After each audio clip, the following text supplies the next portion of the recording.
બધાને મારા જય ગુરુદેવ, જય શ્રી કૃષ્ણ। ભગવાને કીધું છે કે તમે આખો દિવસની કમાણી કરતા હો કે જે કોઈ કામ ધંધા કરતા હો તેનું તમારે નફામાંથી 10મો ભાગ આપવો, દાન પૂન કરવું, તે તમારે કરવું જોઈએ।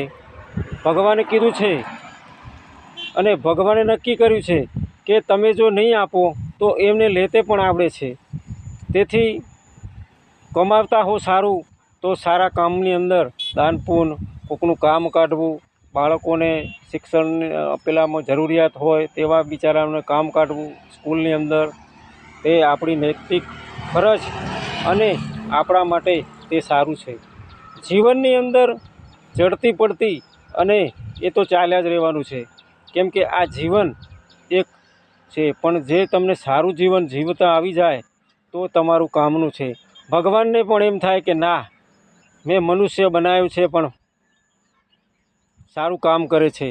તેથી આપણે બધું સારું કામ કરીએ, લોકોનું સારું વિચારીએ અને કોઈ દિવસ અભિમાન તો આવવું જ ના જોઈએ અને કોઈની ટીકા કરવી, નિંદા કરવી, આ તો મહત્ત્વનું પાપ, સૌથી મોટામાં મોટું પાપ હોય તો નિંદા કરવી લોકોનું ભલે ગમે એટલું સારું થતું હોય એ એના કર્મનું એને ભોગવે છે।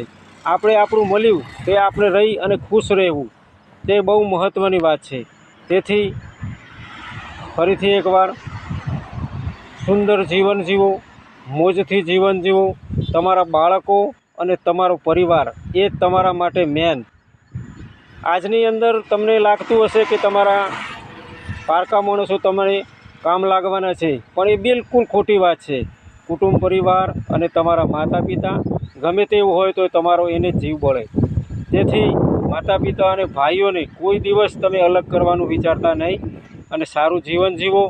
કેમ જીવન એ આપણાનું કેવી રીતનું જીવવું એ આપણા હાથની અંદર છે। બધા માણસોને બધી જ આજે દુનિયાની અંદર ખબર છે કે આમ કરવાથી આમ થાય, આમ કરવાથી આમ, પણ મનુષ્ય તો બી છેતરાઈ જાય છે।